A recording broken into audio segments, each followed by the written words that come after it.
உச்சநீதிமன்றத்தில் தலைமை நீதிபதி அமர்வில் ஸ்டெர்லைட் வழக்கு விசாரணைக்கு வந்திருக்கிறது. இது தொடர்பான அண்மை செய்தியை பார்த்து வருகிறோம். மேலும் விவரங்களை செய்தியாளர் மதியழகன் வழங்கிட கேட்கலாம். மதியழகன், வணக்கம். மேலும் விவரங்கள்.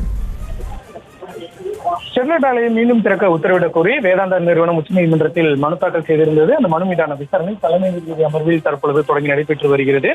ஸ்டெர்லைட் நிறுவனம் சார்பில் மூத்த வழக்கறிஞர் ஷியாம் திவான் ஆஜராகி ஆதாரங்களை முன்வைத்து வருகிறார். அதில் தங்களது நிறுவனம் அனைத்து சுற்றுச்சூழல் உள்ளிட்ட விதிமுறைகளையும் கடைபிடிக்க தயாராக உள்ளதாக தெரிவித்த பின்னரும் அரசியல் காரணத்திற்காக நிறுவனம் மூடப்பட்டதாக தெரிவித்தார். அப்பொழுது குறுக்கிட்ட நீதிபதிகள் இந்த விவகாரத்தில் தமிழக அரசின் ஆட்சேபனைகளையும் ஐயங்களையும் புறக்கணித்து விட முடியாது. மேலும் அப்பகுதி மக்களின் நிலையையும் அவர்களின் கருத்துக்களையும் ஒதுக்கிவிட முடியாது. ஏனெனில் மக்களின் நலன் முக்கியமானது என்று நீதிபதிகள் தெரிவித்திருக்கிறார்கள். மேலும் ஆலை நிர்வாகம் தமிழக அரசினுடைய வாதத்தை பொறுத்த வரைக்கும் ஆலை நிர்வாகம் கூறுவது தவறு. அரசு விதிக்கும் அனைத்து விதிமுறைகளையும் பின்பற்ற தயாராக இருப்பதாக வேதாந்தா நிறுவனம் கூறுகிறது. ஆனால் ஏற்கனவே இந்த ஆலை அரசால் மாசு கட்டுப்பாட்டு வாரியத்தால் வகுக்கப்பட்ட விதிமுறைகளை வேதாந்த நிறுவனம் மீறி உள்ளது. ஏற்கனவே இந்த ஆலைக்கு அபராதம் விதிக்கப்பட்டிருப்பதாக தெரிவிக்கப்பட்டது. மேலும் ஆலை விவகாரத்தில் முடிவெடுக்க அமைக்கப்பட்ட குழுவின் பரிந்துரைகள் அடிப்படையில் தான் ஸ்டெர்லைட் நிறுவனம் மூடப்பட்டதாகவும் தமிழக அரசு சார்பில் தெரிவிக்கப்பட்டது. இந்த நிலையில் தொடர்ச்சியாக இந்த வழக்கினுடைய வாதங்களானது தற்பொழுது நடைபெற்று வருகிறது.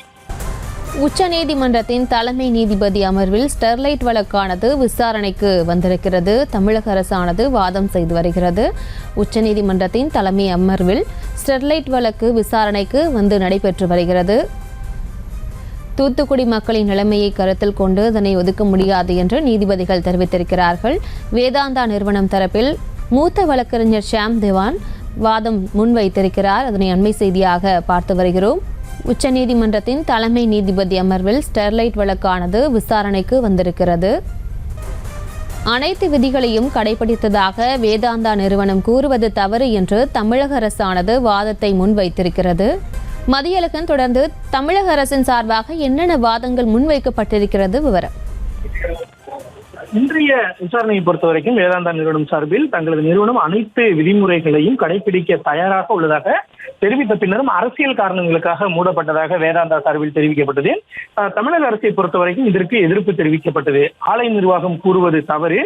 ஏனென்றால் அரசு விதிக்கக்கூடிய அனைத்து நடைமுறைகளையும் பின்பற்ற தயாராக இருப்பதாக வேதாந்தா நிறுவனம் கூறுகிறது.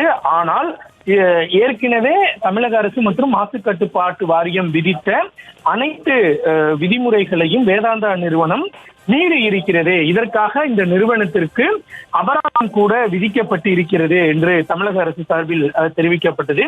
மேலும் இந்த விவகாரத்தில், அதாவது ஆலை மூடுவது தொடர்பான இந்த முடிவு என்பது இதற்காக ஒரு குழு அமைக்கப்பட்டிருந்தது. அந்த குழு அமைத்த பரிந்துரையின் அடிப்படையில் தான் வேதாந்த ஸ்டெர்லைட் நிறுவனம் மூடப்பட்டதாகவும் தமிழக அரசு சார்பில் தெரிவிக்கப்பட்டிருக்கிறது. தொடர்ச்சியாக இந்த வாதங்களானது உச்சநீதிமன்றத்தில் நடைபெற்று வருகிறது.